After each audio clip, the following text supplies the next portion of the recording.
আজ ক্লাব বর্ণ পরিচয়ের পক্ষ থেকে মহা সমারোহে পালিত হলো খুঁটি পুজো। শারদ উৎসবের সূচনা মুহূর্ত হিসেবে এই পুজো অত্যন্ত তাৎপর্যপূর্ণ।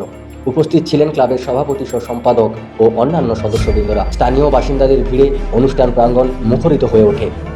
খুঁটি পুজোর মধ্য দিয়ে দুর্গাপুজোর প্রস্তুতি অনুষ্ঠান আনুষ্ঠানিকভাবে শুরু হলো। ক্লাব কর্তৃপক্ষ জানান, এবছর পুজোয় থাকবে নতুন কিছু আয়োজন, নতুন কিছু চমক। পুজোর পাশাপাশি বিভিন্ন সামাজিক কার্যক্রম থাকবে, যেমন বিভিন্ন স্বাস্থ্য শিবির এবং গাছ বিতরণ ও সাংস্কৃতিক অনুষ্ঠানের পরিকল্পনা রয়েছে বলে জানান।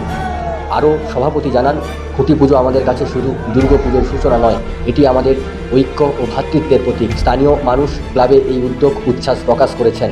একদিকে যেমন আনন্দ উৎসব, তেমনি অন্যদিকে সমাজ সেবার বার্তা নিয়ে এগিয়ে চলেছে ক্লাব বর্ণ পরিচয়। খুঁটি পুজোর মাধ্যমে এবারেও শারদ উৎসবের প্রথম ঘণ্টা বেজে উঠল বর্ণাঢ্য আবহে ক্লাব বর্ণ পরিচয়ে।